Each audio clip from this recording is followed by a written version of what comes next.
네, 그래서 콜플로우와 모빌리티에 대해서도 한번 볼게요. 그래서 간단히만 보시면 일단 어태치 프로시저인데요.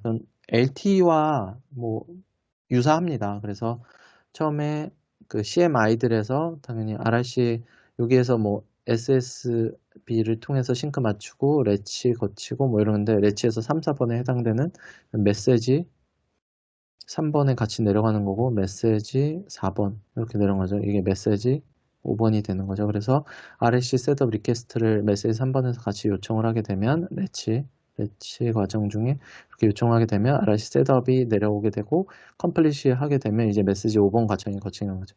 요게 이제 우리가 말하는 그 어태치 우리가 말하는 어태치 액세스에서 말하는 어태치 과정인 거고 그 코어에서 말하는 어태치는 여기까지 해서 호가 접속이 되는 코어까지 올라오는 단계까지를 이렇게 어태치 과정이라고 합니다. 그래서 어태치 과정에서는 그 다음에 이제 DL 데이터 인포메이션 트랜스퍼, UL 인포메이션 트랜스퍼에 대한 정보를 알려주게 되고 SMC라고 하거든요. 시큐리티에 대한 정보들을 이렇게 또 알려주게 돼요. 코어 장비와 시큐리티 맺는 과정을 거치게 된 다음에 리컨피그로 이제 리컨피그 정보를 통해서 그 시스템에 대한 정확한 그 셀에 대한 정보들을 알려주게 됩니다. 현재 단말에 따른 정보들을 알려주게 되고 그 다음에 이니셜 컨텍스트 셋업 리스판스가 가게 되면 여기서 서비스 리퀘스트가 하게 돼서 SR이 올라가게 돼서 이제 어태치 과정이 끝나게 되는 거죠. 그래서 이 과정을 DM에서 보시면 여기서 MIB 전송을 PCH니까 네, PBCH 그래서 SSB를 통해서 전송을 하고 SIB 1번을 통해서 SIB 1번이 전송이 되고 그 다음에 요 셋업 리퀘스트가 메시지 3 레치 과정을 이렇게 거치게 되는 거죠. 이렇게 거치게 되고 그래서 컴플릿까지 하면 MSG 메시지 5번에 거치게 돼서 DL 인포메이션 트랜스포, UL 인포메이션 트랜스포 하게 되고 그 다음에 여기 그림에 왼쪽 그림에는 없었는데요. 우리가 단말의 그 캐패빌리티를 알아야 돼요. 그래서 단말의 캐패빌리티에 대해서 그 유의 캐패빌리티에 대한 정보를 이렇게 또 알려주게 됩니다. 단말이 어떤 기능들이 가능하다는 정보로 알려주게 되는 거죠. 그래서 이 정보들을 알려주게 되고 그 다음에 리컨피그를 최초 리컨피그 이렇게 내려준 다음에 여기 보면 메시지 그 SIB 2번, 3번도 있네요. 2번, 3번 이렇게 알려줄 수가 있겠죠. 이렇게 알려주게 되고 그 다음에 리컨피그로 또 한번 이렇게 정보들을 알려주는 하고 일단 호가 끝났죠. 이런 정보들이 이렇게 내려가게끔 되는 거를 보실 수가 있습니다. 그래서 기본적으로 LTE랑 뭐 별반 다른 거는 없다라고 생각하시면 돼요. 처리는. 네. 근데 이제 인액티브 상태일 때는 인액티브에서 그 커넥티드 모드로 움직일 때를 좀 볼게요. 이때 인액티브에서 커넥티브로 될 때는 인액티브 상태에서는 내가 커넥티드도 다시 가고 싶어 라고 해서 리줌 리퀘스트를 하게 되면 거기에 따라서 그 리줌을 받게 되고 그 지노드비는 현재 위치한 지노드비는 기존에 있던 서빙 지노드비한테 컨텍스트 리퀘스트에서 그 정보를 요청을 하게 되고 RSC 셋업을 다시 하게 되거든요. 왜냐면 무선단을 잡아야 되니까 셋업만 다시 하고 이제 커넥티드로 가는 형태라고 보시면 돼요. 근데 이제 네트워크에서 인액티브에서 커넥티드로 바꿔라 라고 알려줄 땐 페이징을 내려주게 되잖아요. 그래서 그 램 페이징을 알려주게 되면 그 페이징, 단말한테 페이징을 알려주게 돼서 리줌을 해가지고 이렇게 깨우는 이런 형태로 구성이 됩니다. 인액티브 상태일 때는 이렇게 구성이 되는데요. 이게 언제 구현될지는 모르겠어요, 사실. 아직 조금 네, 유연한 감이 있고요. 이거는 16 이후에 지금 진행이 되는 것들이라 네, 바로는 좀 힘들 걸로 보고 있습니다. 그 다음에 페이징이 굉장히 중요한데요. 페이징 같은 경우는 페이징은 이제 단말이 아이들 상태거나 인액티브 상태일 때 얘를 단말을 깨우기 위해서 단말한테 뭘 데이터를 주기 위해서 깨우기 위해서 이렇게 코어에서 깨우기 위해서 수행을 하는 거고요. 그래서 코어 단에서 수행을 하게 되는 거예요. 그래서 NSA일 때는 LT가 마스터기 때문에 그 5G로 페이징을 하질 않았어요. 그래서 기존에는 NSA에서는 페이징용으로 자원을 할당하거나 하는 경우들이 없었어요. 근데 SA에서 페이징을 하게 되는 거죠. 그래서 아이들 액티브와 인액티브 상태일 때 캠프 온을 하기 위해서 수행을 하게 되는 거고 아까 설명드렸는데 ETWS나 CMAS 정보를 전송을 할 때는 PDCCH로 숏 메시지로 전송이 됩니다. 페이징을 통해서 그렇게 되는 거고, 그 다음에 PDCCH를 통해서 이제 페이징이 왔는지를 알게 되는데, 그때 DCI 1-0을 통해 가지고 PRNTI로 전송을 하게 되면 PRNTI로 나를 찾는 거구나 라는 걸 알고 이렇게 페이징에 대해 응답을 하게 됩니다. 그리고 당연히 얘도 TAC, 트래킹 에어리어 기준으로 페이징을 내려주게 되는 거겠죠. 그 단말이 어디 있는 위치를 트래킹 에어리어를 보고서 하게끔 되어 있는데요. 그렇게 되어 있습니다. 그래서 페이징 절차를 잠깐 보시면 단말은 잠을 자고 있다가 슬리핑 모드라고 하거든요. 잠을 자고 있다가 한 번씩 페이징 오케이션이라고 하는 PO에 해당하는 위치일 때만 한 번씩 깨어서 PDCCH를 보게 돼요. PDCCH를 이렇게 쳐다보게 됩니다. 한 번씩. 그래야 단말 배터리도 조금 쓸 거고 하니까요. 자고 있다가 한 번씩만 쳐다봐요. 그래서 DRX 사이클에 따라서 320mm인가요? 뭐 이럴 거예요 아마. 네, 그 LTE 때는 1280 네, 미리세컨드마다 깨어났죠. 이렇게 한 번씩 쳐다보게 되는 거고요. 그렇게 쳐다보다가 그 시스템에서 이제 깨워야 된다고 페이징을 내려주게 되면 PDCCH로 이렇게 PRNTI를 달고서 이렇게 내려주게 됩니다. 그러면 나를 찾는다고? 그럼 내가 다시 접속하게 하게 되죠. 그러면 이제 레치 과정 거치고 해서 서비스 리퀘스트로 이렇게 페이징에 대해서 올라가게 되죠. 그래서 페이징 성공률은 여기 코어 단에서 볼 수 있는 거예요. 그래서 코어 단에서 서비스 리퀘스트에 대한 리스판스가 올라올 때 페이징이 어템이 되는 거고 여기서 석세스가 되는 거죠. 그래서 이걸로 페이징 성공률을 알 수가 있는 거예요. 그래서 이 과정이 다 거쳐야지만 페이징이 완료가 되는 겁니다. 근데 페이징을 내려주는 단계는 우리는 TAI라 그래서 트래킹 에어리어 인디케이터인가요? 뭐 이렇게 돼 있어요. 그래서 TAI에는 16개 TAC가 들어가 있나 이렇게 돼 있어요. 그래서 이런 식으로 TAC, PLLM과 TAC에 대한 정보들이 이렇게 들어가 있는 거고, 우리가 TAC를 벗어난다고 하더라도 만약에 TAC 4번에서 5번 영역으로 기지국의 단말이 이동을 했어요. 그러면 요거는 같은 TAI에 있기 때문에 타우를 수행하지는 않습니다. 그래서 트래킹 에어리어 업데이트를 수행하지 않아요. 이렇게 아예 바뀌거나 TAI가 아예 변경되거나 할 때 이렇게 달라지게 됩니다. TA가 바뀌었는지는 어떻게 확인하냐면 SIB 1번에 트래킹 에어리어 코드가 있거든요. 그래서 그걸 보고 시스템에서 내려주는 정보가 요 코드와 내 코드가 다르다 하면 이제 타우를 요청을 하게끔 되는 거죠. 그렇게 되는 거고, 그래서 우리가 TAC에는 이런 식으로 TAI에는 이렇게 구성이 되어 있죠. 그래서 PLLM과 TAC가 구성이 돼서 MCC, MNC, 그 다음에 TAC 이렇게 구성이 되는데, 여기서 5G는 3바이트를 TAC로 구성을 하고 LTE 때는 2바이트를 구성을 했어요. 그래서 헥사 코드로 FFFFFF까지 구성이 가능하고요. 여기는 FFFF까지 구성이 가능해요. 그래서 이때는 4자리, 5G에서는 6자리까지 TAC를 구성이 가능합니다. 그래서 이렇게 구성이 가능한 거고요. 그 정보들은 네, 그렇게 되어 있는 거고, 페이징 정보가 그래서 내려온 걸 보면, 이건 LTE 페이징이긴 한데, 이런 식으로 MTMC 해가지고, MMEC가 뭐다, 그 다음에 TAC가 TMC 번호가 뭐다 해서 단말이 어느 단말을 깨우는 거다, 이런 정보가 다 있고, PSO, CS와 PS가 있죠. PS 패킷 서비스를 위해서 너를 깨우는 거니까 깨어나 라는 정보들을 이렇게 내려주게끔 되게 되어 있습니다.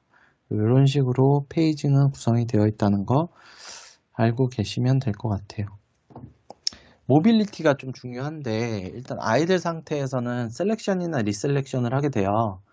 그래서 NR에서는 SIB 2번으로 해서 인트라 프리퀀시에 대한 정보를 알려주게 되고, SIB 3번에서는 네이버 셀에 대한 정보를 이렇게 알려주게 되고, SIB 5번에서는 인터랏, LTE로 이동을 하기 위한 리셀렉션 정보를 알려주게 되거든요.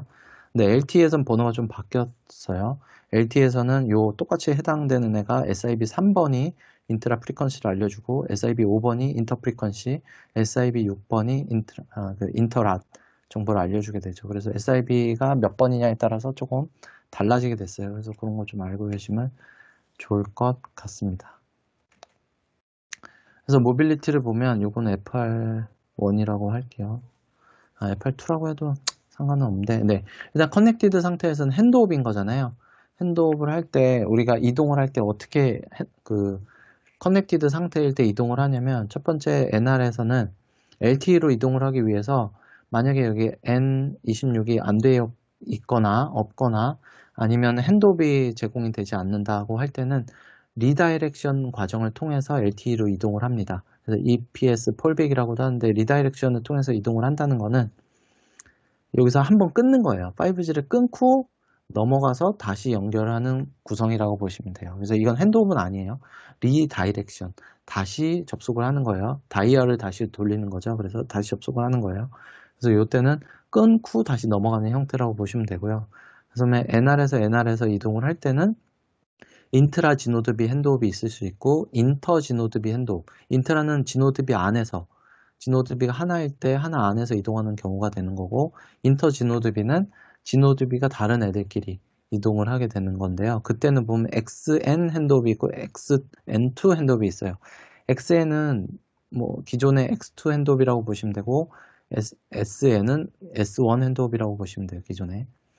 뭐 이렇게 되는 거여서요. 그래서 여기서는 AMF가 같다고 하더라도 만약에 이게 end-to handoff이 필요하다. 여기 그림에 있는 것처럼 AMF가 하나에서도 이렇게 소스어하게 AMF를 통해서 이렇게 핸드오프이 필요하다. 이렇게 할 때는 구성이 이렇게 N2가 되는 거고 그렇지 않으면 서로 간에 XN이 인터페이스가 되어 있으면 XN 핸드오프를 통해서 이렇게 구성을 하겠죠. 기본적으로는 얘를 통해서 구성을 하겠죠. 우리는. 그리고 LTE와도 핸드오프가 가능해요. 그래서 인터랏 핸드오프가 가능한데요. 여기는 N26이 설정이 돼 있냐 안 돼 있냐에 따라 달라지게 됩니다. 그래서 N26이 설정이 되어 있으면 서로 간에 이렇게 핸드오프가 그냥 가능한 거고요. N26이 설정이 안 돼 있으면 듀얼 레지를 사용한다던가 해서 양쪽으로 이렇게 핸드오프 하던가 뭐 좀 어렵게 핸드오프 되는 그런 구성이 됩니다. 그리고 다른 주파수로 NR에서도 핸드오프이 되잖아요. 그래서 이때는 다른 주파수와 이렇게 핸드오프이 아니죠. 요거는 다른 AMF가 다른 구간에서는 N2 핸드오프이 돼야 되겠죠. 그리고 다른 주파수와 핸드오프는 이렇게 구성이 가능한데요. 그래서 인터 프리퀀시로 해서 이렇게 핸드오프이 가능하게끔 되게 되어 있습니다. 예를 들어 뭐 얘가 28기가 아니면 3.5기가에서 일부 뭐 이런 게 가능하죠. 가능합니다. 근데 28기가는 단독 SA는 없어요. 3.5 앵커를 가지고 28기가 되니까 28기가를 사용하려면 LTE와 NSA로 구성을 하던가 3.5와 SA로 구성을 해야 돼요. 28기가 단독으로는 불가합니다. 현재는. 그래서 그렇게 구성은 돼야 된다 정도 알고 계시면 좋을 것 같습니다. 여기에서 설명을 다 드렸어요. 그래서 매저먼트 이벤트는 뭐 기존의 LTE에서 사용하던 것과 동일해요. 동일합니다. 그래서 이렇게 사용이 되어 있고요. 그래서 B1을 통해서는 LTE로 넘어가기 위해서 B1 이벤트를 받거나 LTE로 넘어가기 위해서 B2를 사용하거나 이렇게 되어 있죠. B1은 임계치보다 LTE의 값이 높아지면 올리는 거고요. B2는 나는 스레스홀드보다 낮고 LTE는 스레스홀드보다 높을 때 그게 둘 다 만족할 때 B2를 사용을 하는 거죠. 그래서 요거는 쓰임에 따라서 이렇게 다르게 사용을 할 수가 있습니다. 그리고 뭐 NR에서는 다 이런 과정들을 거쳐서 사용을 하게 되는 거고요.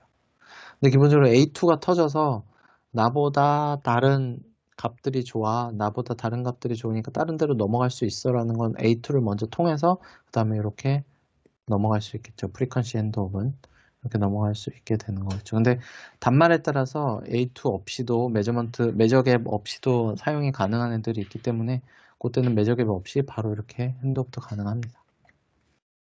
이건 봤던 거고요.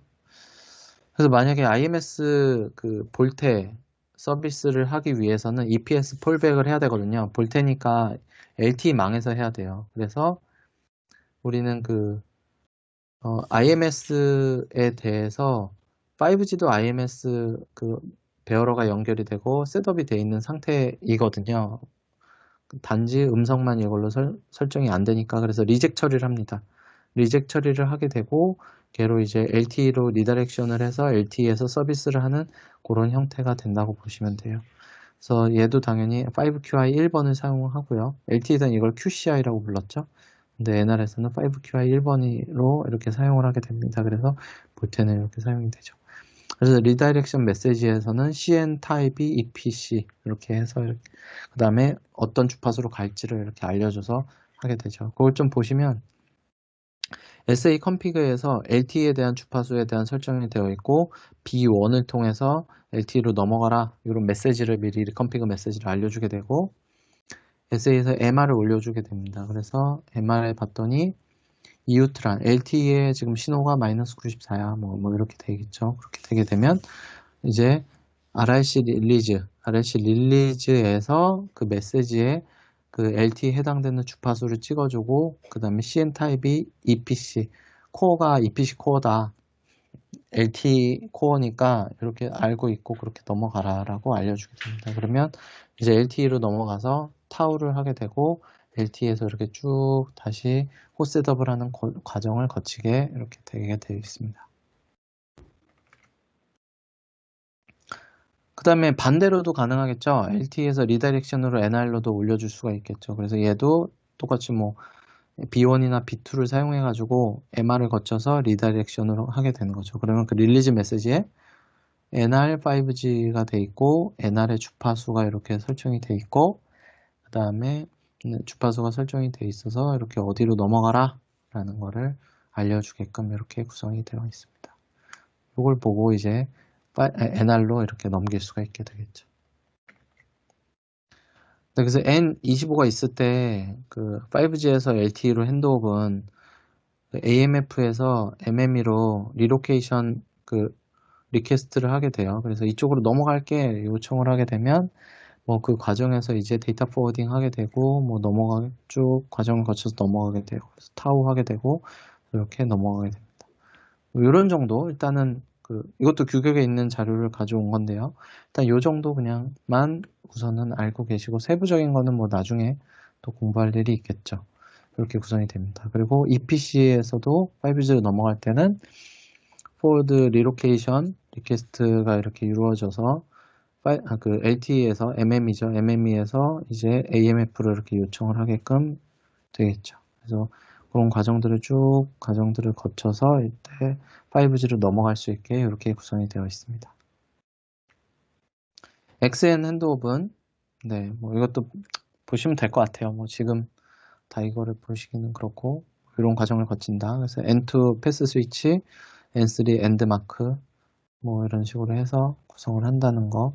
그다음에 이건 좀 복잡하죠. 이거는 N2 핸드오브이거든요. 프리퍼레이션 과정이 있고 execution 과정이 있어서 이렇게 넘기게 되는데 요거는 AMF가 달라지거나 할 때 이렇게 구성을 하게 되겠습니다.